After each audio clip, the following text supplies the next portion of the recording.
자, 오늘은 시편 39편의 말씀을 통하여 하나님의 은혜를 나누고자 합니다.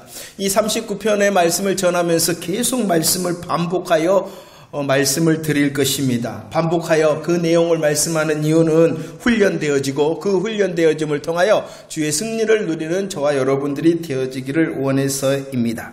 자, 오늘 살필 이 39편의 말씀은 우리들이 지난주에 살펴봤던 38편의 말씀과 연결되어져 있습니다. 38편과 39편 말씀이 연결되어졌을 뿐만이 아니라 한 걸음 더 나가서 하나님을 소망하라, 하나님을 소망하라, 하나님의 일하심을 소망하는 자가 되어져라 라고 말씀을 하고 있습니다. 한번 살펴볼까요? 시편 38편 10절 말씀이었습니다. 내 심장이, 내 기력이, 내 눈이 라고 말씀하고 있습니다. 내 심장이 뛰고 내 기력이 쇠하며 내 눈의 빛도 나를 떠났다 라고 고백하고 있죠. 이 고백이 어떠한 고백이었습니까? 다윗 자신의 극심한 육체적인 고통에 대하여 말씀하고 있는 것이죠.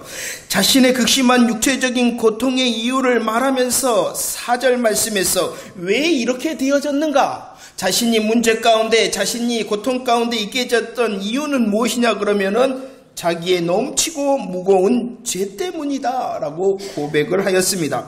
그래서 9절 15절 말씀을 볼까요? 9절 15절 말씀, 자신의 문제들과 고통들의 정답과 방법이 오직 무엇이다 라고 다시 고백하고 있습니까? 여호와 하나님뿐이시다.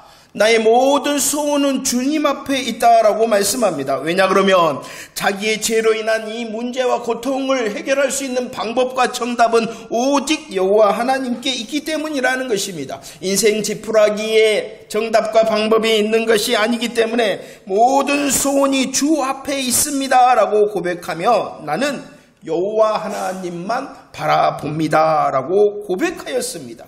그리고 다시 오늘 시편 39편에서 또다시 고백을 하고 있습니다. 39편 13절 말씀입니다.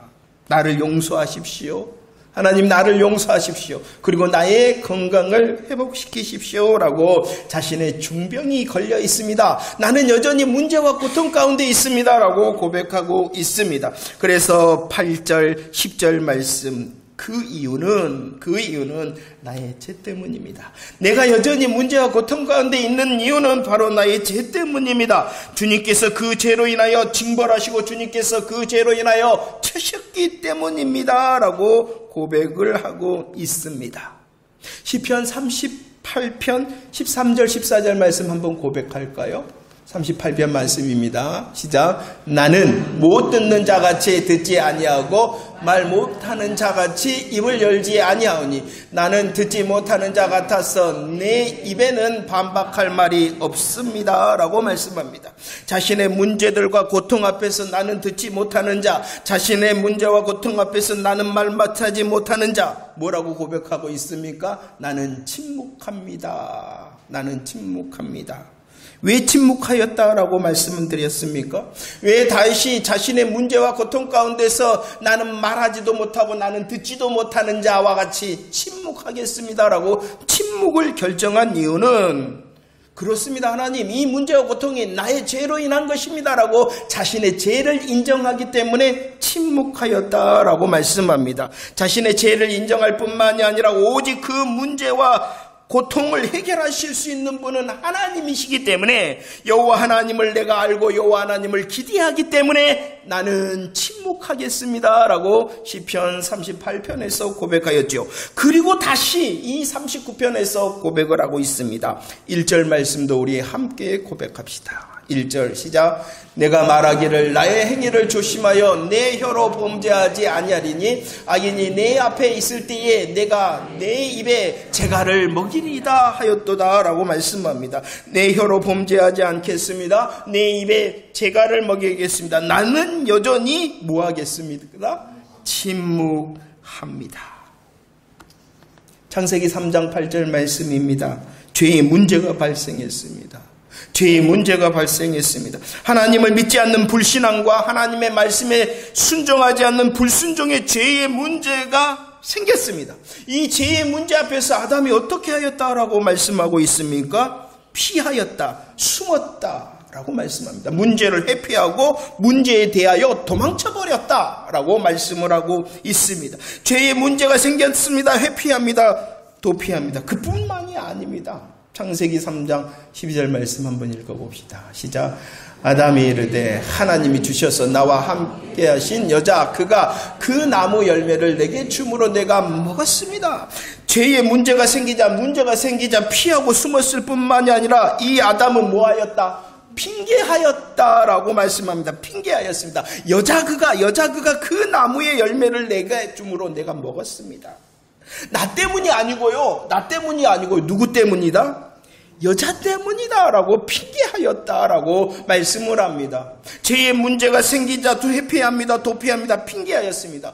오늘 12절 말씀을 보면은 여자에 대하여 핑계하였을 뿐만이 아니라 그 여자를 누가 주셨냐 그러면은 하나님께서 주셨고 그 여자를 하나님께서 주셔서 나와 함께 하셨다라고 말하고 있습니다. 누구를 향하여? 하나님을 향하여 원망하고 불평하고 있다라고 말씀하고 있는 것입니다. 무엇으로 인하여? 문제가 생기니까 아담은 뭐 했습니까? 회피하고 도피합니다. 핑계합니다. 하나님을 향하여 원망하고 불평하였다는 것입니다. 이렇게 회피하고 도피하고 핑계의 변명과 항변 그리고 원망과 불평은 아담만 하는 것이 아니라 누구도 합니까? 우리들도 하고 우리들을 넘어서서 누구도 합니까? 나도 한다는 것이에요. 그래서 오늘 1절을 고백하고 있는 것이에요. 그래서 다윗은 더욱 내 혀로 범죄하지 않겠습니다. 내 입에 자갈을 먹이겠습니다. 나는 금방 문제가 생기면 도망쳐버리고 회피해버리고 금방 문제가 생기면 원망하고 불평하는 존재이기 때문에 나의 이 모습 앞에서 더욱 침묵하겠습니다 라고 고백하고 있는 것입니다. 하나님 모든 것이요 나 때문이고요 모든 것의 이 문제와 고통을 해결하실 수 있는 정답과 방법은 하나님께 있기 때문에 나는 침묵하겠습니다. 1절 말씀을 다시 한번 고백할까요? 39편 1절 말씀을 다시 고백합시다. 시작.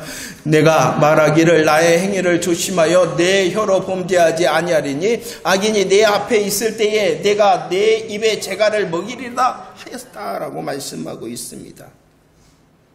넘치고 무거운 죄다. 넘치고 무거운 죄로 인하여 문제들과 고통이 발생되어졌다. 그런데 그것을 누가 보고 있냐 그러면은 악인이 보고 있다는 것이에요. 나의 넘치고 무거운 죄로 인하여 내가 고통과 문제 가운데 허덕이고 있는 것을 누가 보고 있다고요? 악인이 보고 있다.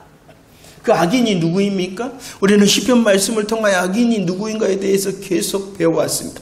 악인은요 그 마음에 하나님이 없다 하는 사람이 악인입니다.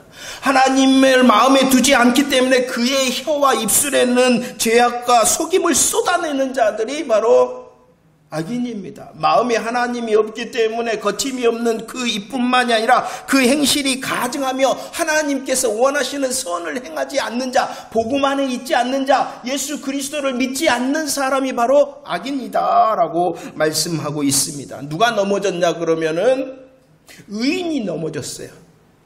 의인된 다윗이 실수하고 실패하고 죄악됨으로 넘어졌어요. 그런데 그 모습을 악인이 보고 야 내가 이겼다. 하나님을 믿는 예수님을 믿는다는 저 사람을 내가 이겼다 라고 지금 보고 있다는 것입니다. 그래서 스스로 교만하게 행한다. 그것이 무엇이었어요? 망자 존대였습니다. 망자 존대한다는 것입니다. 그래서 다윗이 더욱더 나로 인하여 나의 넘어짐으로 인하여 나의 죄악으로 인하여 악인이 그것을 보고 기뻐하는 망자 존대의 상황 가운데 나는 침묵하겠다. 침묵함의 이유는 첫 번째 뭐라고요? 다 나 때문입니다. 하나님 이 문제와 고통은 다 나 때문입니다 라는 것을 고백하는 것이 침묵의 모습입니다. 침묵의 모습은 또 이 모든 문제와 고통의 해결은 누구만이 할 수 있다? 하나님만이 할 수 있다 라는 것을 기대하는 것이 침묵입니다. 또 침묵한다는 것은 바로 이 상황, 악인이 망자 존대함으로 하나님의 영광이 가려워지는 이때를 하나님께서 역전시키셔서 하나님께서 영광을 받으시옵소서, 하나님께서 일하심으로 영광을 받으시옵소서라고 기대하며 기다리는 것이 바로 침묵하는 것입니다. 우리들 잘 아는 것처럼 욥기 1장 22절과 2장 10절 말씀에서는 이렇게 말합니다. 욥은 문제와 고통 가운데 있었다. 그러나 그 문제와 고통 가운데서 원망하지 아니하였다. 하나님을 향하여 입술로 범죄하지 아니하였다라고 말씀을 하고 있습니다. 침묵하라. 침묵하라. 39편 2절 3절 말씀 고백합시다. 2절과 3절입니다. 시작. 내가 잠잠하여 선함을 받지 아니하니 나의 근심이 더 심하도다. 내 마음이 내 속에서 뜨거워서 작은 소리로 웃을 때에 우리 부모님이 나의 말하기를. 자, 자신의 문제들과 고통 앞에서 특히 자신의 범죄로 인하여 하나님의 징벌과 주의 치심 앞에 있다면 더욱더 뭐 해야 된다고요? 침묵해야 된다. 침묵해야 된다. 문제와 고통 앞에서 특별히 자기의 실수와 실패, 죄악으로 인하여 문제가, 고통이 발생했다면 더욱 침묵해야 된다. 침묵함으로 자신의 죄를 인정하고 침묵함으로 하나님을 기대하고 침묵함으로 하나님의 영광의 때를 기다려야 된다라고 말씀합니다. 이 모습을 어떻게 말씀을 했습니까? 나는 재갈을 먹이겠다. 내 입에 재갈을 먹이겠다라고 말씀합니다. 그렇죠. 이것을 뭐라고 오늘 2절 3절에서는 말했냐 그러면 그것이 선한 것이다. 문제와 고통 앞에서 하나님 앞에 침묵하는 그것이 무엇이다고요? 선한 것이다. 하나님께서 원하시는 것이다. 그렇다면 우리들은 더욱더 잠잠하고 재갈을 먹이고 침묵해야 되는 것이에요. 그것이 바로 하나님께서 선히 여기는 것, 하나님의 뜻이기 때문이라는 것이에요. 그런데 2절 3절 말씀은 어떻게 고백하고 있느냐 그러면은 하나님 알겠습니다. 나의 문제로 인하여 이 고통이 나에게 찾아왔으니 다 저 때문입니다. 하나님을 기다리고 하나님의 영광의 때를 위하여 내가 침묵해야 되겠습니다. 그거 아는데요. 그렇게 하려고 그러니까 나의 근심이 더 심하고 내 마음이 뜨겁다라는 것은 화가 난다는 거예요. 하나님의 뜻 알겠는데요. 하나님 침묵해야 된다는 것 알겠는데요. 그래도 그렇게 하자니 뭐가 난다고요? 화가 난다. 다윗만 그런가요? 하나님 앞에 솔직한가요? 우리를 향하여 하나님께서 무엇을 원하신다는 거예요? 침묵하라. 고통이 문제가 나로 인한 것입니다. 인정하고 하나님이 정답되심을 기대하고 하나님께서 그 망자 존재의 상황을 역전시켜서 하나님의 영광으로 일하실 것을 기대함으로 침묵해라. 알겠어요 하나님. 그리 해볼게요. 그런데 나는 뭐한다? 화가 납니다 하나님. 다윗만 그런 거예요? 하나님 침묵하며 잠잠함으로 입에 재갈을 먹여야 한다는 것, 하나님의 뜻이고 하나님의 선한 일인 줄 알지만 언제까지 그래야 됩니까? 하나님 왜 응답하시지 않습니까? 나를 보시고 아신다 하셨는데 내가 이렇게 주의 이름을 부르며 잠잠하기를 지금까지 하고 있는데 언제까지 그래야 됩니까? 라는 인간적인 생각과 조급함이 들 때에 내 마음이 요동쳐서 하나님 화가 납니다 라고 고백하고 있는 것입니다.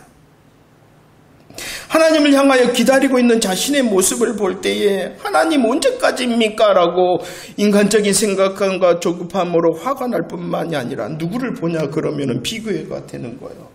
그래도 나는 하나님 의인인데, 나는 예수 안에 있는 사람인데 예수 믿지 않는 저 사람을 보세요. 악인이잖아요. 하나님이 없다라고 말하고 하나님을 마음에 두지 않고 그들의 행동은요 주 안에서 하나님을 기쁘시게 하는 것이 전혀 없는데요. 왜 그들보다 내가 더 아파해야 됩니까? 물론 하나님 인정하겠어요. 내 잘못했어요. 그런데 왜 나보다도 더 악한 저 사람은 괜찮은 겁니까? 비교하며 화가 치밀어 오르며 불만을 한다는 것입니다. 하나님, 왜 그래야 됩니까? 화가 납니다. 하나님, 저 사람 보세요. 나보다도 더 못하는데 왜 저 사람에게는 아무런 일이 일어나지 않는 것입니까? 항의하고 불만이 생긴다. 어찌 다윗만 그럽니까? 내가 그러지 않습니까? 그렇죠? 다윗은, 아니 우리는 아담처럼 문제가 생기면은요 회피하고 도피하는 것이 더 쉬운 사람입니다. 문제와 고통이 생기면은 아담처럼 핑계하고 원망하고 불평하는 것이 자주 많이, 그리고 그렇게 하기가 더 체질에 맞는 사람들이 우리들이 있기 때문이라는 것입니다. 하나님 뜻하지만 안 되는 자신을 보면서 원망하고 불평하고 있는 다윗의 솔직한 심정, 2절 3절 말씀인 것이에요. 그래서 이제 다윗이 다시 하나님 앞에 처절하게 엎드립니다. 하나님은 침묵하라 하시는데 하나님 그리해 보기는 하겠는데 여전히 내 마음이, 내 근심이 더함으로 뜨거워 화가 나고 불평과 원망이 생깁니다 라고 고백한 다음에 다시 다윗이 하나님 앞에 더욱 처절함으로 엎드려 기도합니다. 그 기도의 내용이 무엇입니까? 4절 5절 말씀입니다. 4절 5절 말씀 시작. 여호와여, 나의 종말과 연한이 언제까지인지를 알게 하사 내가 나의 연약함을 알게 하소서. 주께서 나의 날을 한 뼘 길이만큼 되게 하심에 나의 일생이 주 앞에 없는 것 같사오니 사람은 그가 든든히 서 있을 때에도 진실로 모두가 허사뿐입니다 라고 고백하고 있습니다. 하나님, 이러합니다.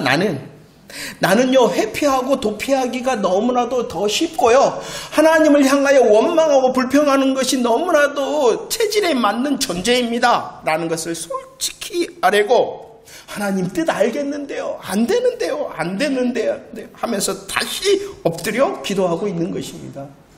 하나님, 나의 연약함을 알게 하소서.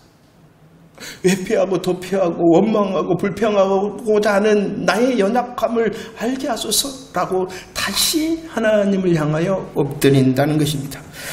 오늘 말씀의 연약함이 무엇입니까? 인생의 연약함이 무엇이다 라고 고백하고 있습니까? 하나님, 나의 종말과 연한이 언제까지인지 알게 하십시오. 하나님, 나의 날이 한 뼘 길이밖에 안 되는 것을 알게 하소서. 성경에서 말합니다. 인생은 70, 강건하면 80. 그런데 요즘은 무슨 세대? 아니요, 요즘은 100세 세대를 넘어서 100세 플러스 알파 세대다. 100세 세대를 넘어섰어요. 그렇지만 여전히 끝이 있다는 거예요. 60, 70, 80, 100, 아니 플러스 알파. 하지만 결과가 무엇입니까? 끝이 있다라는 것이에요. 하나님, 알게 하십시오. 인생의 연약함을 알게 하십시오.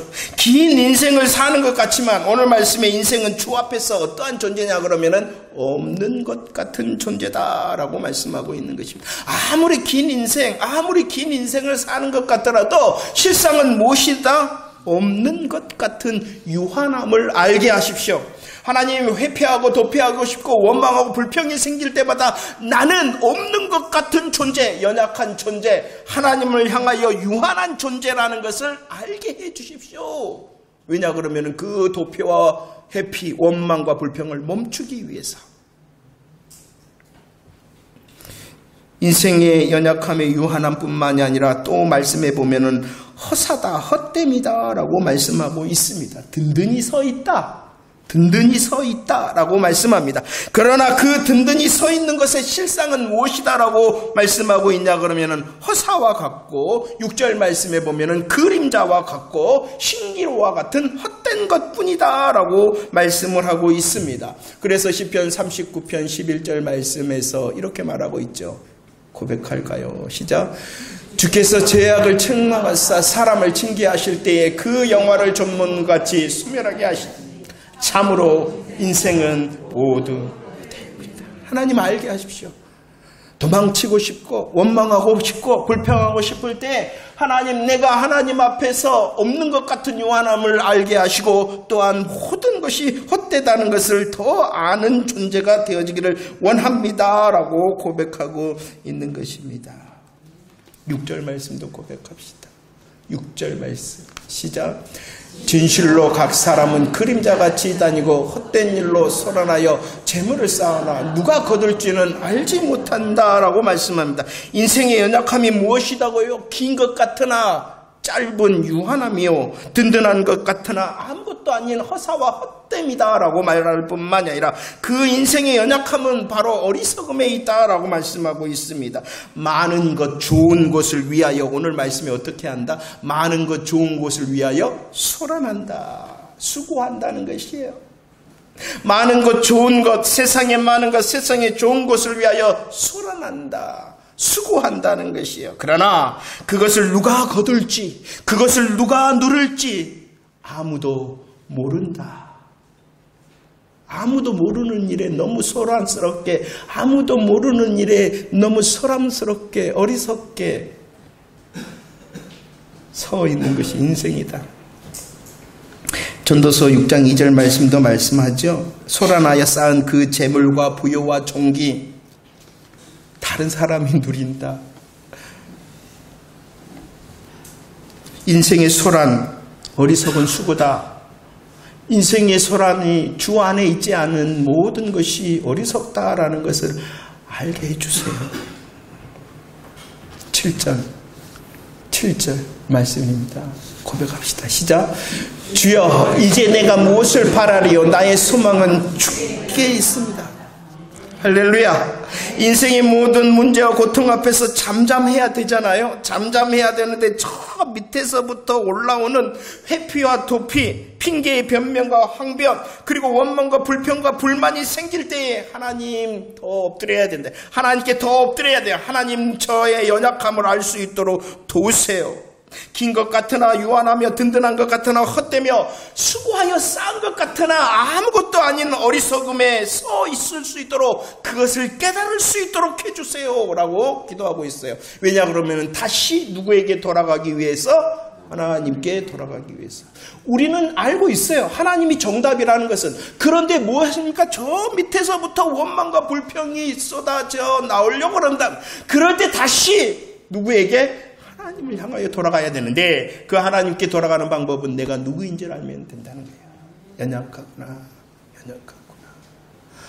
아무것도 없는 것 같은데, 많은 것이 든든해져 있는 것 같은데, 많은 것을 수고하여 소란하여 쌓은 것 같은데 아무것도 아니구나 라는 것을 알 때 다시 하나님을 향하여 소망할 수 있다.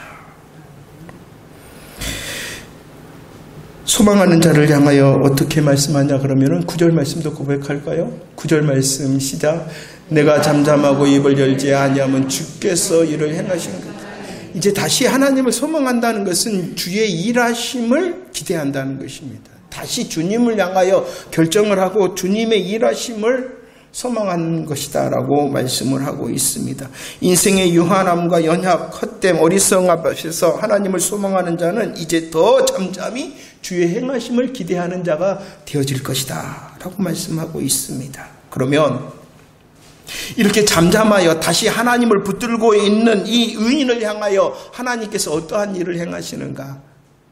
하나님께 돌아와서 인생의 연약함을 깨달아 더 하나님을 정답을 붙들잖아요. 그 하나님을 소망하잖아요. 하나님의 이 행하심을 소망하잖아요. 그러면 어떻게 하나님께서 행하시는가?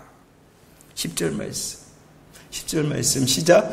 주의 징벌을 나에게서 옮기소서. 주의 손이 치심으로 내가 쇠망합니다 라고 말합니다. 여러분들, 주의 행하심이라는 것이 첫 번째 무엇인지 우리들은 고백해야 되냐 그러면은, 우리의 실수와 실패와 범죄에 대하여 징벌을 내리시고 치시는 것도 무엇이다? 주의 행하심이다. 인정하라는 거예요. 하나님의 정답을 붙들 때에 우리들은 주님을 소망하며 주의 일하심을 기대해야 되는데, 주의 일하심, 행하심이라는 것이 무엇이냐 그러면은 인정을 해야 돼요.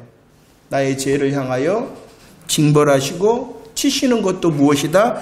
주의 행하십니다라는 것이. 왜 이것을 인정할 수 있어야 되냐 그러면은 저 밑에 있는 하나님의 사랑이 있기 때문이야. 히브리서 12장 6절 말씀이죠. 누구를 징계하시고 누구를 채찍질하시냐 그러면은 아무나 그러지 않는다는 거예요. 아무나 그러지 않는다는 거예요. 하나님께서 징계하시고 채찍질하시는 사람은 누구다라고 말씀하냐 그러면은 하나님이 사랑하고 하나님께서 받으시는 자녀를 그렇게 하신다라고 말씀합니다. 우리들이 연약할 때에 하나님을 소망하며 주의 행하심을 소망해야 되는데, 주의 행하심이 무엇이냐 그러면 나를 때리시는 것이, 나를 징벌하시는 것이 주의 행하심이다. 그것을 인정할 수 있는 이유는 무엇이냐 그러면은 그 징계와 채찍질이 나를 사랑하시는구나, 나를 받아주시는구나 라는 것을 알기 때문이라는 것이죠. 히브리서 12장 10절 말씀 믿음으로 고백합시다. 히브리서 12장 10절 시작. 그들은 잠시 자기의 뜻대로 우리를 징계하였군 오직 하나님은 우리의 유익을 위하여 그의 거룩하심에 참여하게 하신다라고 말씀합니다. 할렐루야. 주의 징벌과 주의 손에 치심, 채찍질도 무엇이다? 주의 행하심이다 라고 말씀합니다. 그 행하심은 바로 나를 사랑하시고 나를 받으시는 아버지 하나님의 일하심이기 때문이라는 것입니다. 그 일을 통하여 분명히 무엇을 이루시냐 그러면 나의 유익을 위하시고 나의 거룩함에 참여, 주의 거룩함에 참여케 하시는 일하십니다 라고 말씀을 하고 있습니다. 11절 말씀입니다. 11절 말씀 시작.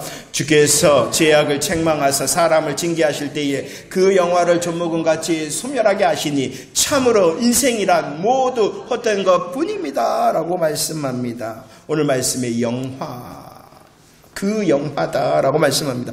그 영화라는 것은요, 육신의 정욕, 안목의 정욕, 이생의 자랑과 같은 세상의 것을 말하는 것입니다. 세상의 것을 말하는 것이요. 주의 징벌과 주의 손에 치심 채찍질로 인하여 우리를 유익하게 하시고 우리를 더 주의 거룩하심에 참여하게 행하신다라는 것은 그 영화를 쫓아가는 인생이 헛된 것이다라는 것을 깨닫게 한다는 것.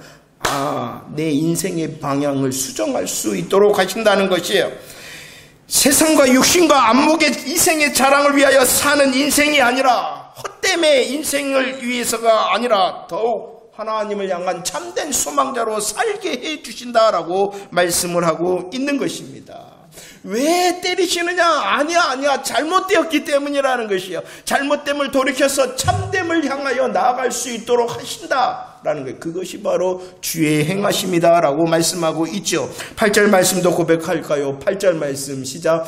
나를 모든 죄에서 건지시며 우매한 자에게서 욕을 당하지 아니하게 하신다라고 하면 결국은 악인이 내가 이겼다 하는 그 망자 존재, 하나님의 영광을 가리는 그 자리를 역전시키셔서 하나님이 일하심으로 영광 받으시며 의인을 회복시키신다. 이것이 주의 일하심이다 라고 말씀하고 있습니다.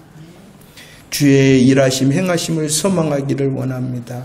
더욱더 문제에 허덕이며 불만과 불평과 저 밑에 있는 정말로 화가 날 때에 하나님을 향하여 엎드려서 다시 결정하시기를 바랍니다. 때리시는 것조차도 나를 사랑하시는구나, 나에게 유익을 주시기 위해서구나, 나를 유익되게 하심으로 세상의 헛됨이 아니라 주를 향한 참된 소망의 사람이 되도록 하시는구나 라고 결정을 하시고 결국은 나로 하나님 앞에 영광을 돌리는, 회복시키시는 주의 일하심이다 라고 말씀하고 있습니다. 말씀을 정리합니다. 우리의 인생을 살다 보면 찾아오는 많은 문제와 고통이 있죠. 그 문제와 고통의 원인은 오늘 시편 38편과 39절에서 말씀하는 넘치고 무거운 죄로부터만 오는 것이 아닙니다. 죄 때문에만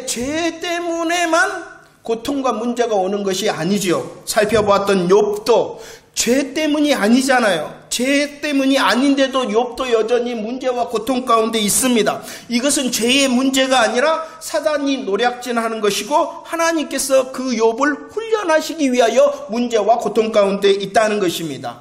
그래요. 인생의 문제와 고통은 죄로 인해서만 오는 것이 아니라 사단의 노략질 때문에 오기도 하고 하나님께서 우리를 더 훈련하시기 위하여 이 문제와 고통을 허락하시기도 한다는 것입니다. 그러나 분명한 것이 무엇이냐? 그러면은 아무튼 죄로 인하여 문제와 고통 가운데 있든지 사단의 노략질로 그 고통과 문제 가운데 있든지 하나님의 훈련하심으로 죄와 문제 가운데 있든지 뭐 해야 된다는 것입니까? 첫 번째는 잠잠해라.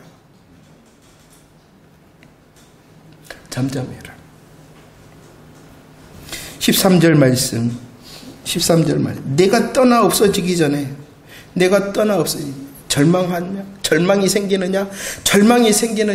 또 도망치고 싶으냐? 원망과 불평이 생기느냐? 그렇다면 더욱더 잠잠하라는 것이야. 자기의 입에 자기 손을 틀어막고 더 잠잠해야 되겠구나 라고 결정하라는 것입니다. 그리고 주를 소망함으로 주의 행하심을 기대하라. 12절 시작. 여호와여 나의 기도를 들으시며 나의 부르짖음에 귀를 기울이소서. 내가 눈물 흘릴 때에 잠잠하지 마옵소서. 나는 주와 함께 있는 나그네며 나의 모든 조상들처럼 잠잠해라. 더 입을 틀어막으며 잠잠해라. 주의 행하심을 소망하라. 결국은 나로 유익되고 거룩하게 참여함으로 회복시키실 것이니 잠잠해야 된다라고 말씀합니다. 잠잠할 뿐만이 아니라 다시 뭐하라?